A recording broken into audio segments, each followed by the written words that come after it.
Look,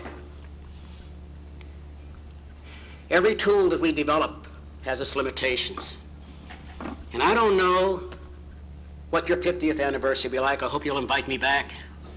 I'll be 93. That'll be the year 2012.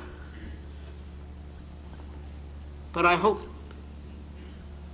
you will become more and more attuned to the developments, more so than you even are today. We're just starting to scratch the surface of artificial intelligence. We're just starting to scratch the surface of expert systems. We're just starting to scratch the surface of bringing about and composing the sensory modalities we need to impact on the learner. The concept of performance itself must be broadened to include, because the change in the workplace is going to open up new avenues for you where performance is not going to be necessary on the job, because automation will take over performance on the job and productivity on the job. But there's a whole arena out there outside of the job, life itself, that involves performance of all natures, performance of children, performance of senior citizens, performance of adults in all walks and facets of life. We're in a world of change.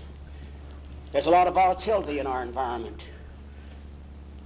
We can't grasp it. I've been tracking 20 new areas of new technologies since I've left you in the last 20 years, 15 years.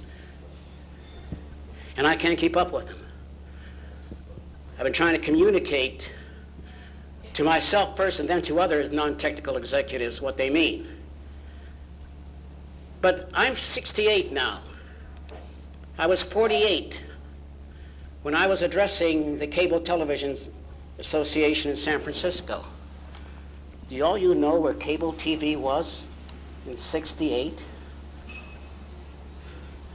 Where I was castigating the media barons, saying the day will come when we can watch anything we want at any time we want in any form we want.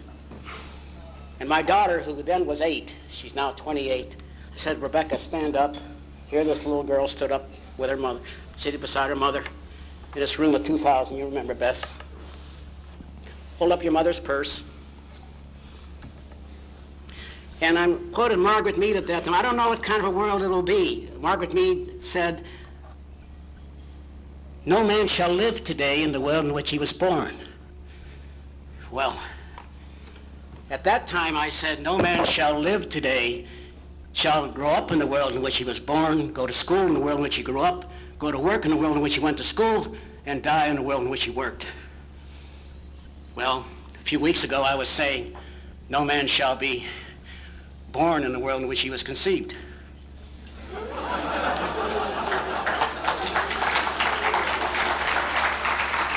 But after attending and speaking at the Microsoft conference on CD-ROM a few days ago, another powerful tool, CD-ROM, and now compact digitized video interactive, which is on a compact disc, 72 minutes of full motion. I don't have time to go into it now. Father along come to me and said, Gabe, that's no longer apropos about being born in a different world than in which you was conceived. No man shall be fertilized in the world in which his father knew his mother, and to use it as the biblical phrase. So the exponential rate of change and what's happening, because we're breaking down these boundaries between disciplines. It was Alfred North Whitehead who said several decades ago, we teach algebra from which nothing follows, geometry from which nothing follows, philosophy from which nothing follows, sociology from which nothing follows. We've created these disciplines, they're artificial disciplines, but the trouble is these were very useful taxonomies and classifications and creations. There was a time when the course syllabi and the course curriculum was useful, but you can't tell the Society for Curriculum Development that it's already passé. I don't know what curriculum means anymore. I'd love to see the curriculum in some school which is only a set of objectives. Behavioral objectives, of course.